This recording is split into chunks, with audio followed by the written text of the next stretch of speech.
you have to act to get better questions. And because typically we want to learn everything, and that's the worst, because you can't find a good question because you don't know what you should be asking, right? And so the sooner you can say, is this fulfilling? Is this what I want? Is this what I'd like to do? And if it's not, then you got to change.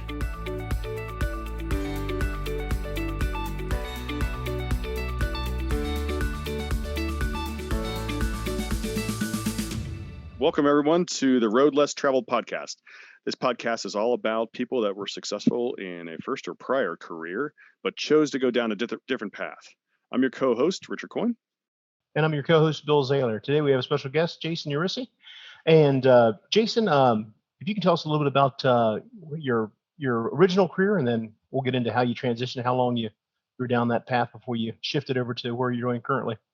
Yeah, I was going to say, do I have to pick one? Because I had about, I don't know how many I've had.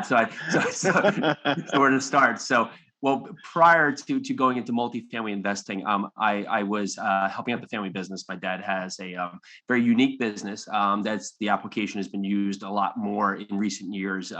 He moves and lifts houses. He's been doing that, had this business. He started about upwards over 45 years ago now. And in New Jersey, traditionally, it's a lot for moving and lifting now for flood reasons. A lot of the flooding work here to keep houses to hopefully be compliant for FEMA guidelines and not flood in the future, hopefully. Also, you'd move them for setback reasons, subdivisions, poor foundations, settlements, all kinds of different reasons.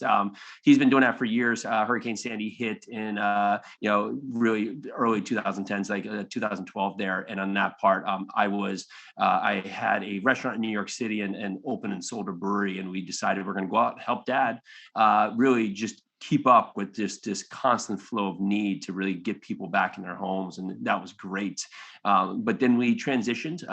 That was one stage, but we knew we wanted to move ourselves into real estate. And we started single families, the path that most choose to take, right? Which can be a great path, but we found that we were just adding activity to an already busy schedule. And, having, grown a small family, some young kiddos, we were missing the part of just finding a way to control our time. And it was 2015, we started buying some small rentals out of state, duplexes, triplexes, and understanding the narrative of building the team, putting together a process, and then just having checks show up, right? With other people doing the work.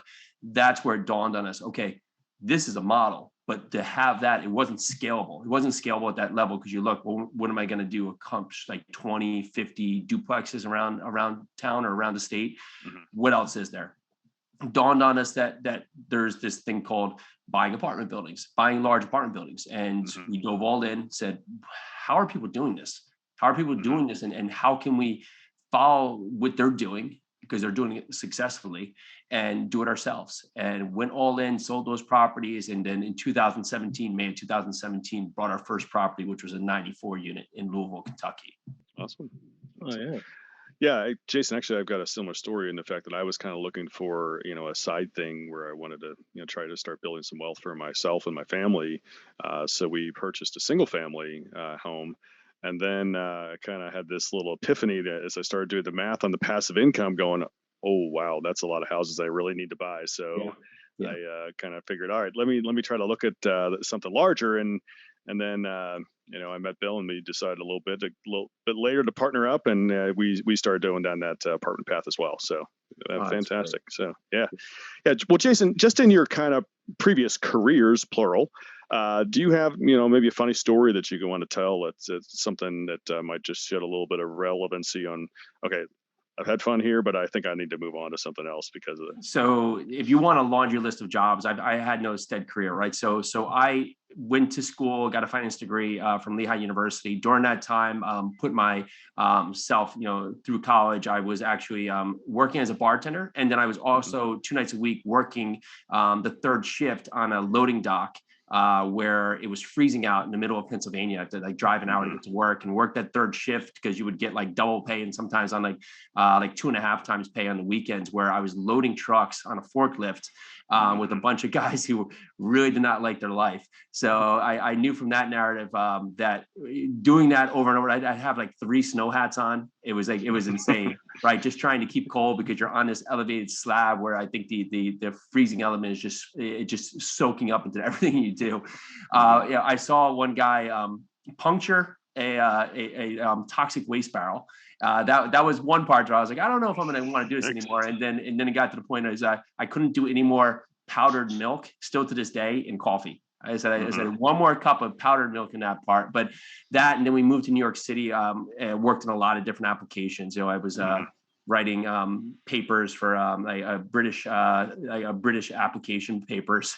I ran and opened a couple bars. I helped in an outdoor nightclub, but I just got to the point where I had to get back to grasp my day, right? You lose the component of, time is one of those things that we take for granted, right? So I can do it tomorrow. I can do it next week. I can do it next year.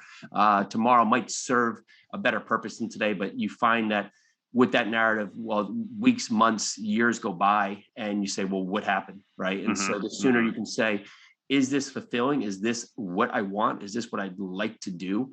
And if it's not, then you got to change. And I find that we get so comfortable in stuff that, and we can't, like you talk to people about buying an apartment building. One of the things is talking about the reasons you can do this and why you could do this too. Anybody could do this if they put their mind and this is something they want to do, but they get so scared from the idea because it's so foreign to them. And this is like most goals. So they'll retract to say, you know what, I'm just going to stay right where I am, even though I really don't like it because it's more comfortable. So I choose to be comfortable in something I don't like, then put myself out of my comfort zone into something that could possibly be fantastic for me. Yeah, I had a lot of fun working in I was a bartender in grad school, and I thought to myself, this would be so cool to own a bar. And then I'm like, that those hours aren't conducive to eventually having a personal and a family and all that kind of stuff. So yeah, there was a defining moment where I remember like some nights in New York City really late. You come out like 6 a.m. and you would see people like running in the morning, and you'd be like, something's off. You'd feel like you're a vampire. And so the change the narrative. And when you get into a relationship working, I was working odd hours from someone who would work daytime, work nighttime. It was a whole different world. And so you discover, okay, great for now. We had a lot of success in that world, but it was time for sure to change the narrative and move on. Yeah, you talked to, several factors there that kind of led you down your new path, but there's already deciding factor that you can point to that at this point, okay, I'm definitely going to make a change, and like an aha moment you had that got you down your new path now? Well, of course, going to construction was Hurricane Sandy happened. And it was really just seeing my dad on his part and just wanted his business to really explode. And then just with the construction element, it was just knowing that active is one thing, right? So like a construction, like many things, you have the choice. Okay, work today, make money. Don't work, make no money. And when you can realize that part right here, where that's it, like there's no, so active jobs, that's what it is. There's no, salary. Hey, we're going to just, if you don't come to work for 2 weeks for, your construction business, people are just going to show up and hand you money. It's based on task and completion. And so when you can understand that, you say, the driver is missing here. It's not what's feeding us for where we want our life to end up. Right. So my wife and I have, audacious goals that we're going to reach, but to do this, we're taking a pivot from our goals just to keep what we're doing alive. Gotcha. So as you were shifting into this new career of where you are now, this new path you're on, did you encounter any particular obstacles early on in the process? Everybody starts with that mental obstacle, right? So that's always that first part, like, how do I get my mind ready to do this? And you hear it today, right? With all the people, we talk to, it's all, well, maybe I'll do it safe and I'll start with a 5 unit, right? Or a 10 unit or a 20 unit or whatever's the narrative, right? Because it's that mental block to say, oh man, I don't know if I'm ready to do this. I don't know if I'm good enough to do this. I don't know if I can do this. I don't know, everything you want to tell yourself, right? But then the way to get yourself around that is surround yourself with like-minded people, surround yourself with people that are doing this successfully so you can level up and understand that they're real people too, that are just taking the initiative to follow a track to get it done. And so that mental block, the first one, and then you look at all the other components. But when you break it down, it becomes doable. But when you think, it's like if I wanted to climb Mount Everest and I say, okay, well, I'm so scared because all I can think about is being on top of Mount Everest. And I don't think about the first step. Maybe I got to get boots. Maybe I got to figure out how to get there. Maybe I got to figure out all these first steps. Well, same thing with multifamily. Okay, I want to buy this building. Well, that's so scary. But if I break it down to, okay, what size building, what type building, what market to be in, how am I going to structure this? Where is going to be my resources for building my team? Well, okay, then you can build them into actionable resources to help you accomplish the goal ahead. Absolutely. Makes sense. Yeah. On that journey then, Jason, what would you say like your first big victory was you saw? Was it getting the deal under contract on around 100-unit building, raising the equity? What would you say one of your first big victories? Great question. So big victory, of course, you close the building, right? But in most parts, that's just the beginning of the work, right? But you find all those small victories, right? So it could be that victory in deciding on a market. It could be that victory of having that first investor talk where the investor's like, yeah, sounds awesome, and I'm in, yeah. And so you have those little victories that all build up, or even when it starts clicking, right? So why this makes sense, or you see a project that makes sense to make that offer, right? So sometimes even that first offer. So there's so many small victories that build into that big victory, with the big victory being that, okay, yeah, we ended up closing on that 94 unit, which was really fantastic. It was a win for us, win for the investors, and everybody was excited to move forward. Absolutely. Great. So on your path that you're on now, you and your family, is there a humorous story that you could maybe share, something that was strange or crazy or funny along the way?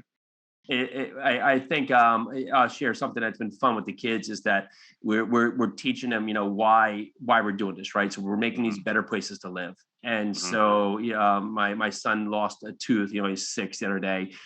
We talked to him how, people, we have money come from people so we can buy this big building, and then it gets a better place for everybody to live. And then everybody's happy. And he wanted to give me his money he got from having his tooth so he could buy into the apartment building. So I thought that was fantastic because he's getting a narrative.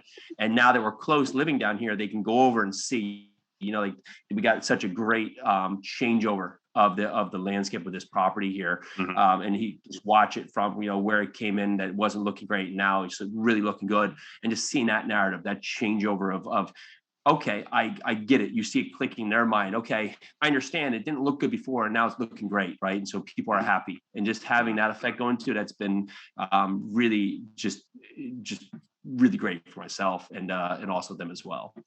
Yeah, honestly, to tell you what, it is very, very satisfying and gratifying, and we have this same goal and objective to make a place better by our involvement and ownership of that particular property. And one of our first properties was it was sorely in need of some exterior paint color change, and that's just one example. Yeah. But anyway, we had multiple residents say to us, "Listen, I was moving out of here, but I see that you guys are doing good things to this place. You're improving it. You're making it a better place. Thank you. We appreciate that. I want to stay."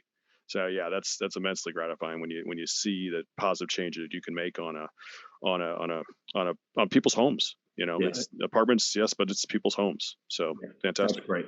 No, I agree. I agree, right? Because tenants, no tenant wants to live in a bad place, right? So I can't see tenants who are like, oh yeah, I love living in this horrible place, right? They just sometimes that's what's in front of them or available or where they are in their stage of life. And so if you can go in there and improve it, it starts from the top down. They see it, they appreciate it, and then they usually trend accordingly. Yeah, absolutely. Yeah, well, Jason, you said you and Pili decided, to go all in on the large apartment building complex. So where are you now in your journey? Sure. So we've done what is it to date? 9 syndications to date. We've now done properties in Pennsylvania, Kentucky, Tennessee, Georgia, and so that's been really exciting to do.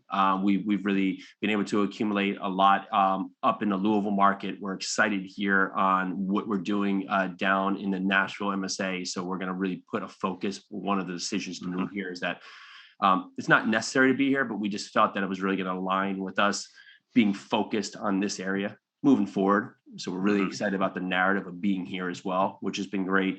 So the goal is continuing 4 complexes or 4 acquisitions a year is our goal. So one a quarter, right? And so sometimes we'll make that mark, sometimes we'll exceed, sometimes we'll miss, right? But we find that we're keeping a pattern and progress to go after that goal. And with that goal right there, we feel that that's going to be able to create a lot of good for a lot of communities and our investors. where are you seeing the sweet spot that you guys are? You looking at C plus, B, A? Where on the range? Value add. So we were like the C plus, right? We've moved lately into the B arena. I just feel that we're seeing such a small delta in what people are paying for the value add side, and the C plus and C's into the B's. So to be able to get newer product with less hair on it, with less that you're going to be doing a lot of infrastructure, other points that you usually, if underground piping is bad, you typically don't get more of that if you fix it on a sale price, but you'll get less of that if you don't fix it, right? So it's like one of those things, like looking at what the building, the state of the building, the age of the building, the area, the growth of new construction coming online. So we're constantly in that feed, but we find that 1980s, early 2000s right now is really where we want to hang our hat. Yeah, even if you do a strong effort and due diligence and you hire an engineering company to do the property condition report, there could still be a nasty little surprise underground in a in a 1970s property or a 60s property. So that's a scary thought. Yeah, they can only control what they can really test, and the rest of the assumptions, right? And so for that point, you're going to that part. Okay, cool. I see your report, but it's surface, for as much as we're giving you there. Yeah. Yeah, some of the guys are thinking too is, like you said, moving toward the B assets, where with the pandemic, it kind of highlighted the point that the tenant mix in the B will have more optionality to work from home. Sure. Or if it's a truly working, if they have to, like you said, show up and physically do a task to get paid, and it's shut down their work and they don't have another option, that's some stress for the property, for everybody involved.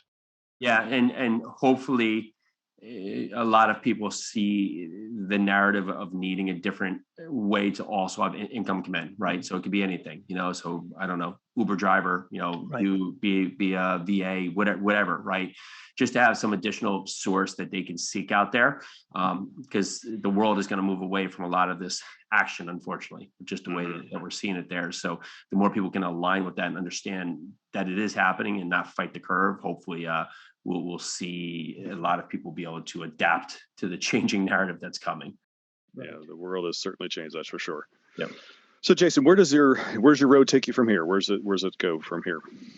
So goals this year, looking at them over there. So we want to do a $20 million acquisition this year of one of the four. One of the four to be a development play here locally, purchase a farm in Hawaii, and I ran 2,500 miles last year, so exceed that. So those are my big goals this year. So I've been running in the snow, keeping my running up every day, and enjoying the different routes. I was getting pretty used to my New Jersey streets, same streets every day. So it's nice to see a different path of unknown territory.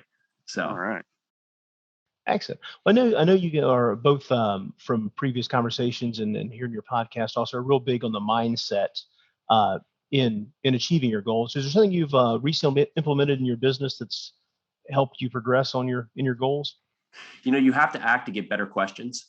And because typically we want to learn everything, and that's the worst, because you can't find a good question because you don't know what you should be asking. And but finding out a step, and that first step leads you to better questions, which can get you to go quicker.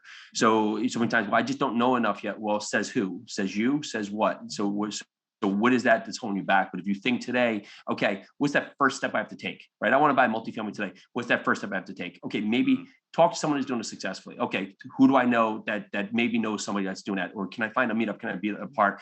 Take that action. Learn the next question you need to ask. And because tomorrow is not going to be guaranteed. Tomorrow is not going to bring you potentially a better situation. Waiting for next week's not going to provide you more comfort. But doing it today will help you in any way. It will either say, okay, here's the next question of where I should go because I'm on the right path, or I'm absolutely in the wrong direction, right? And so maybe this isn't right. But we waste months, years, like learning all this stuff just to find out that it's not right for us, instead of just acting and finding out by the activities we're doing.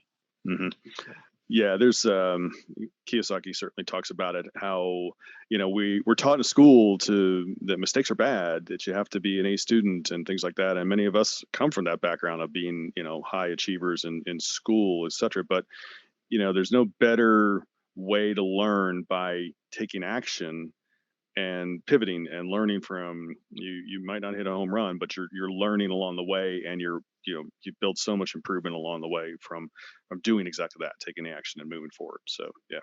100%. Yeah. Analysis paralysis. I mean, you can quote Mike Tyson, everybody has a plan until they get punched in the mouth. Things on contact, they change. You can study everything perfectly, but and you don't know what you don't know until, like you said, you get in the mix of it and start actually doing it. You can, be great at studying books, but until you actually get out there and, like you said, roll up your sleeve and just take small digestible pieces one by one and start building your real world knowledge. There's a million entrepreneurial stories that exist of people who started in one direction, but by doing found the path that they truly made them successful, that they would have never found if they outlined the entire path forward day one, right? Because then you get, many times we set this path, we're like, well, okay, now I figured out the way, and then you do the way, like you said, and you get knocked off your course, but you say, well, I have this path, so I have to keep on it, but it's not the right path, right? And so you're saying, well, I just can't get there. Why can't I get there? Because you're not on the right path, but because you've told your mind this is the path, you're trying to stay there, right? You're trying to stay in this box that ultimately is not the box you need to be in. You need to say, okay, I got my head on a swivel, I see what's coming, where do I pivot next? And when you can do that, that's how it is to continue yourself forward, right? And take the next step, you get hit, you get knocked back, take one more step, and you continue that forward, and you can't lose that way. Right. Yeah. Keep on trucking, keep on moving forward. Exactly. So Jason, is there a piece of advice that you would share with somebody who's looking to perhaps change the career they're in now and move on to something different? Get specific why, right? And it's not so much why you want what you want forward, but why you don't want what you have now. Typically I see a lot of people, I'm sure you guys have heard it. So what's your goal? I want to get 1,000 units. Okay, cool. But why? Like, what is that going to do? What is that magically going to do in your life? Not to sound negative on the goal, but it's just, you have to find context. Okay, 1,000 units will allow me to get this much cash flow, which will allow me to, set up my family for this many years, help my investors for that point, set the narrative for me to help these charities. Well, okay. But if you break it down to reality, maybe you only need 56 units. Or 240, or maybe you don't even want to do real estate because you're seeing someone else's goal. So when you get back to why don't you like where you are, and what is it exactly that you're looking for and where you're going, and when you can build that, and then you have so real estate might be the vehicle, and if it is, fantastic. What is it about real estate that affords me those options to get there? Absolutely. Well, Jason, what's the best way for the listeners to get in touch with you? Yeah, you can go over to yarusiholdings.com. You can find us there. We got an event coming up in a couple months. Okay, we put that out there? Absolutely, yeah. Yeah, so multifamilyliveevent.com. It's in June. So gonna just talk a lot about what we've done in multifamily investing, all the steps and all those little pieces and some of the in-betweens that we wish that we knew when we were getting started out, and all the lessons we've learned in between. But yeah, so that's the two places right now. And thank you so much, guys. This has been a lot of fun. I think we forget the journey, right? Because we always look at where we are and we're always gauging our presence, and we forget to look back at the steps we've taken and where we've come in a long time and in a short time altogether. Absolutely. And we'll link all that in the show notes below. But I want to thank Jason Yarusi for being on the Road Less Traveled podcast. We really appreciate the discussion and all the value you shared with the listeners. And wish you continued success. Yeah, we'd also like to thank our audience. We certainly appreciate you listening. We also want to thank our sponsors. Remember, the Road Less Traveled may be calling you. We recommend that you listen and take action. Thanks, Jason.